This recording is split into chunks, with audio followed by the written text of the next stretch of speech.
People in the town had seen her many times, but few knew her name. She walked quietly every day, head down, eyes empty.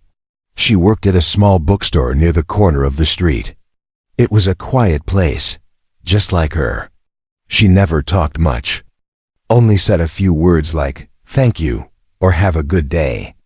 But even then, her voice was soft and distant, like she didn't really want to be there. She never smiled. Not once. Even children who came into the shop didn't get a smile from her. Some tried waving at her, others asked for help in finding books, but her face remained the same, calm, tired, and sad. People around whispered about her sometimes. I heard she lost her whole family in an accident. She's always alone. Doesn't she have any friends? She looks like she's carrying the weight of the world. But nobody really tried to speak to her or ask how she was doing. Everyone was busy in their own lives. Then one day, a man walked into the shop holding his little daughter's hand. He looked simple, tired maybe, but kind. His daughter looked about 5 or 6 years old. She had big eyes full of joy and curiosity. They were just looking for a storybook, nothing special. When they reached the counter, the man smiled and said, "Hi." The woman behind the counter simply nodded, no smile. No reply. The little girl stared at her for a moment, then whispered to her father, "Daddy, why doesn't the book lady smile?" The man didn't answer right away.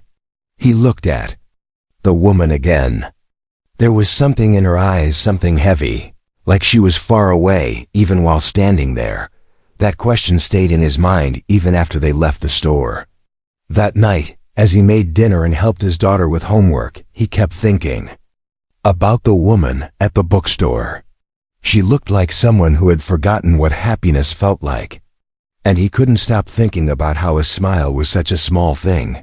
But hers was missing, completely. The next week, he went back to the bookstore again. This time, he made a little more effort.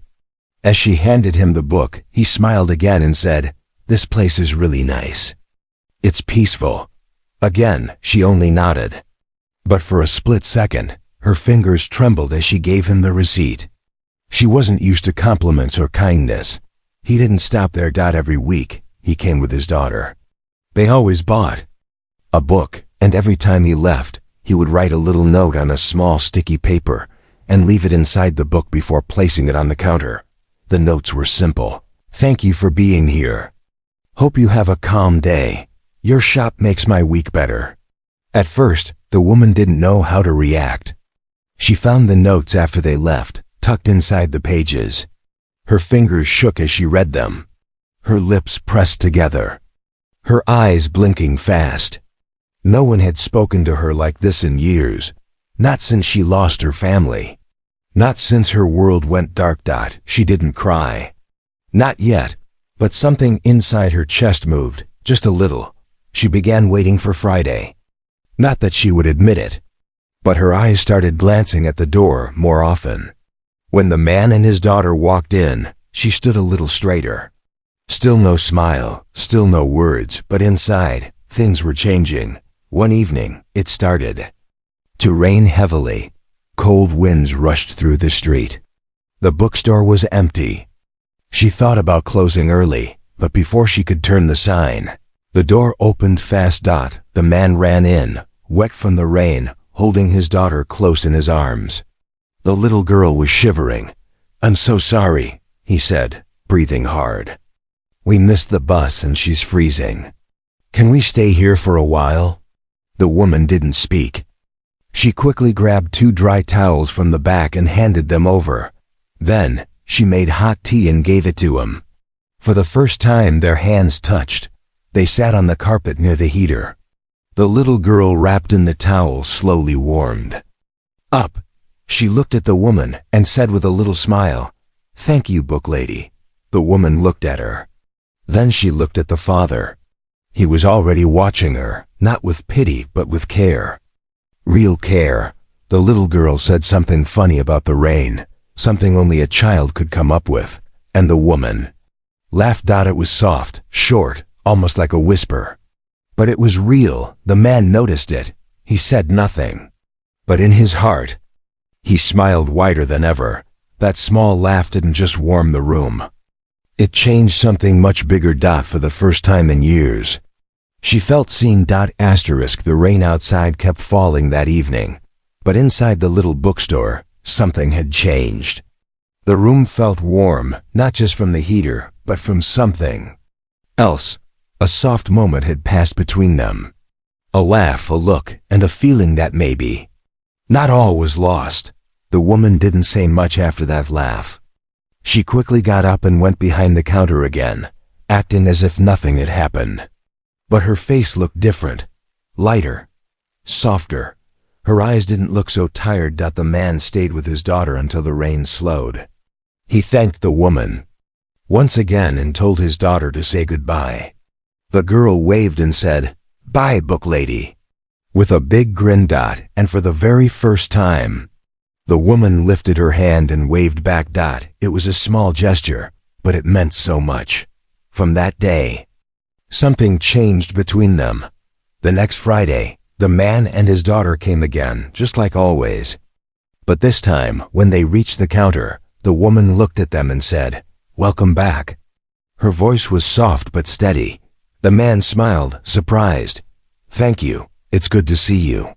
She nodded and handed him the book he always liked to pick, this time with a sticky note already placed inside. The man raised an eyebrow and looked at the note later. After they left, it said, "Your daughter has a beautiful smile. Thank you for bringing her here." His heart felt full. He didn't reply with words that time. Instead, he came the next week with something different. A handmade bookmark with the words, "Your smile is still waiting for you. Don't let it wait too long." He left it on the counter. She found it later that night, and she smiled, not for anyone to see, just for herself. It felt strange. Her face wasn't used to it, but it felt right. From then on, their talk slowly grew. One Friday she asked, "What's your daughter's name?" The next week he asked, "Do you like reading too?" Bit by bit, wall by wall, she opened up, not all at once, but enough. One day, the man brought a small paper bag. "My daughter baked cookies," he said. "She wanted to share them with you." The woman blinked in surprise. "For me?" He nodded. "Yes, she said you looked like someone who needs sweet things." That made her laugh again, this time a little longer. She took the cookies, opened the bag, and tried one. It was a little burnt, but she smiled anyway. "Tell her thank you. They're lovely," she said. And from that point, things began to feel less heavy. For her, for him. Even the bookstore seemed to have more life. One quiet afternoon, when there were no customers, the man stayed longer. He leaned on the counter and finally asked, "Can I ask you something personal?" She hesitated, but nodded slowly. "Why do you always look so sad?" "I mean, you don't have to tell me, but if you want to." There was silence, a deep silence. Then she looked down and whispered, "I wasn't always like this. I used to smile. A lot." He waited. She took a deep breath and continued. "A few years ago, I lost my parents in a car accident. I had no one left. I stopped talking, stopped smiling. I thought there was no point." The man listened quietly, no interruption, no pity, just presence. "I moved here to escape the memories," she added. "Opened this shop because books don't ask questions." He gave a soft sigh and said, "I'm really sorry. I can't imagine that pain, but I'm glad you're still here. And I'm glad we met." Her eyes looked up slowly, meeting his. There was a deep pause between them. Then he smiled again, warm and real. "You know, my wife left us 3 years ago. Said being a mother was too hard. So I've been raising my daughter alone."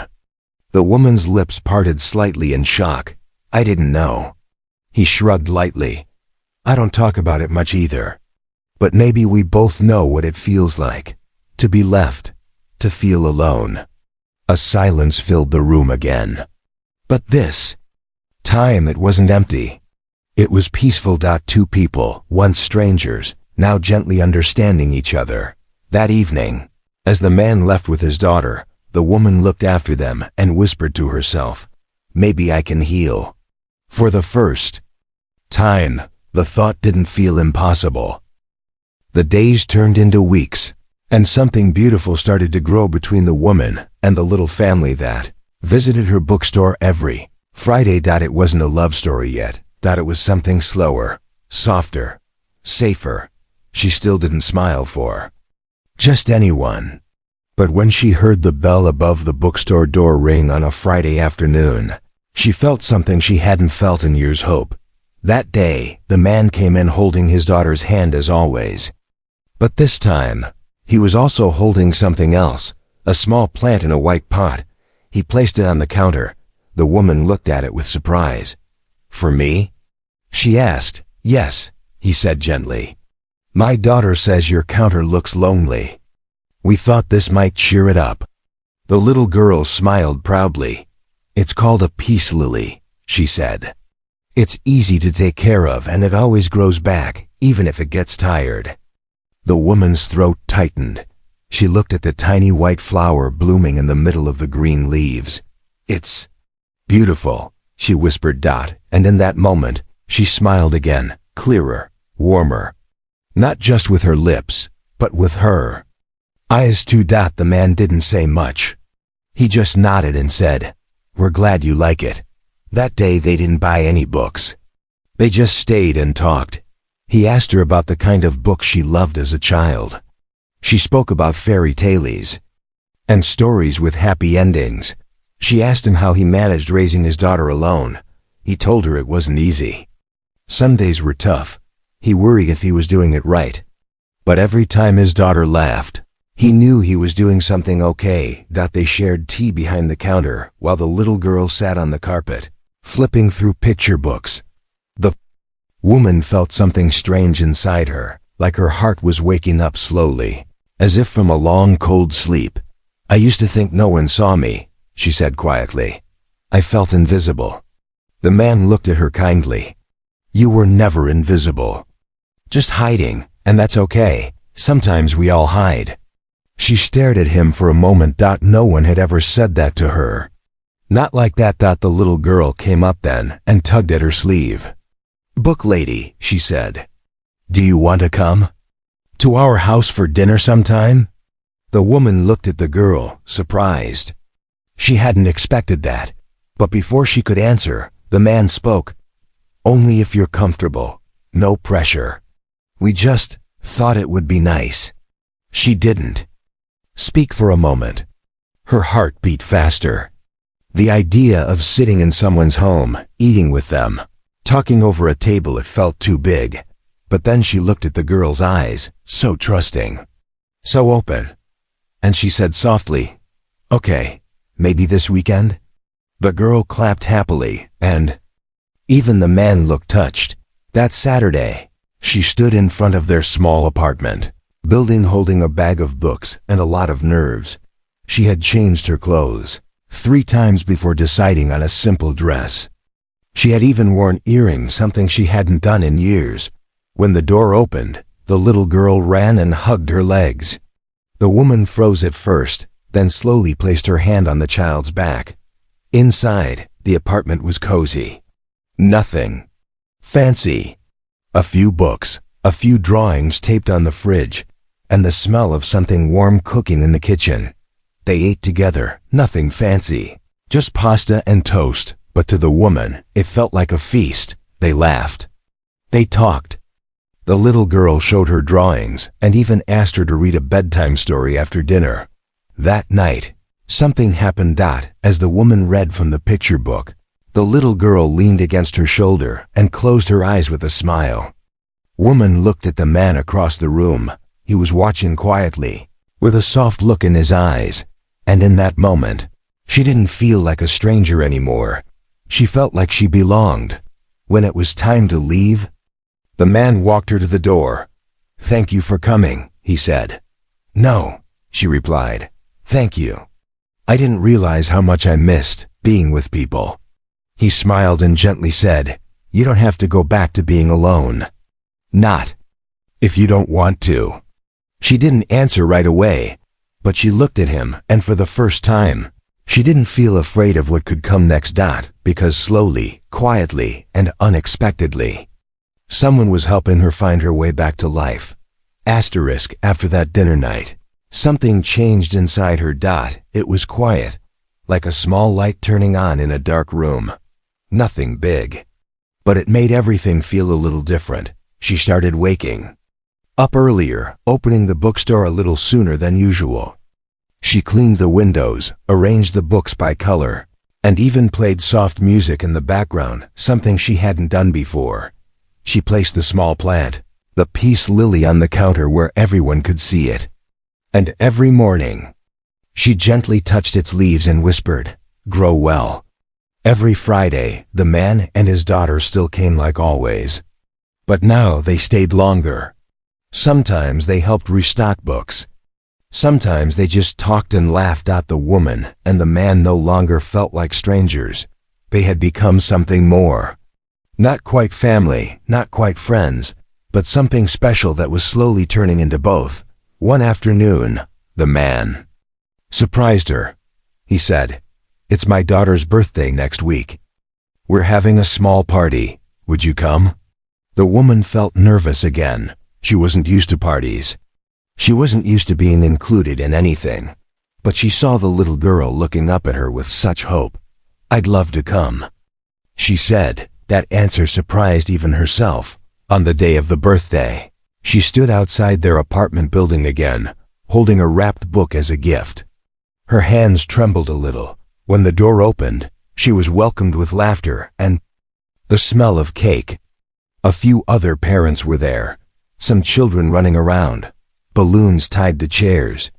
She felt out of place at first, but then the little girl ran to her and pulled her hand, saying, "Come. I want to show you my drawing corner." The man came up beside her with a warm smile. "I'm glad you came." They stood together and watched the children play. Later, when it was time for cake, the girl sat beside the woman and whispered, "This is the best birthday ever." That simple sentence made her eyes water. Not from sadness, but from something she hadn't felt in a long time. Belonging. After the party, when most guests had left, she helped clean up the mess in the kitchen. The man made tea for both of them, and they sat on the floor, tired but happy. He looked at her and said softly, "You're different now. You smile more. Your eyes don't look so far away anymore." She looked down, shy. "Maybe I just forgot how to be happy. But your daughter, and you, reminded me." There was a quiet moment. Then he asked, "Can I ask something?" She nodded. Double quotes. "Do you ever think about starting over? Like, really starting over? With people who care?" She looked at him. Her heart beat faster. "You mean, like a new life?" He nodded. "I've thought about it," she whispered. "But I'm scared." "I get it," he replied. "I was scared too. Raising a child alone isn't easy. I made mistakes. I doubted myself every day. But then we met you." She looked at him, confused. He continued, "And you brought something peaceful into our lives, something steady. My daughter talks about you like your family, and honestly, so do I." Her breath caught in her throat. Family. That word. It had once meant pain. Now it sounded like a promise. The next week, she started walking to their apartment sometimes after work, just to say hello or read bedtime stories. On weekends, they visited the park together.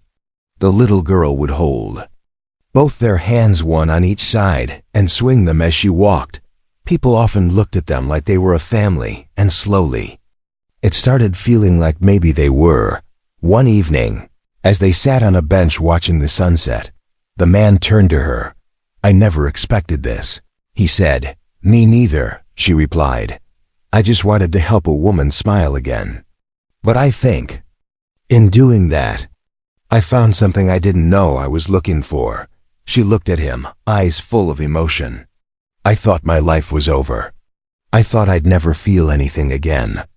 He reached out and gently held her hand. "But here you are." She didn't speak. She just nodded and squeezed his hand back. No promises. No pressure, just presence. Two people, both broken in their own way, slowly building something new.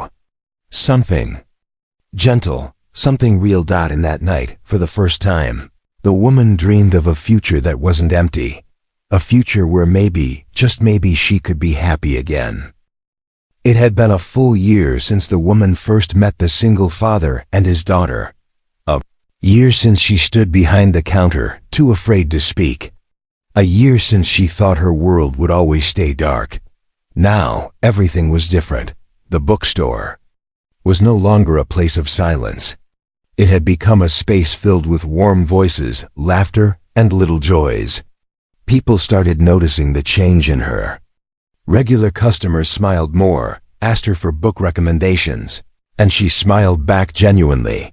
She even started a small reading corner for children. Every Saturday, a few kids came by, sat on the carpet, and listened to her read stories. Her voice was soft, but full of life. The single father and his daughter were still her favorite visitors. They still came every Friday, but now, sometimes they came on Wednesdays, or Sundays, or on rainy days when they brought tea in a flask and just sat with her while it poured outside. It didn't feel strange anymore. It felt like home.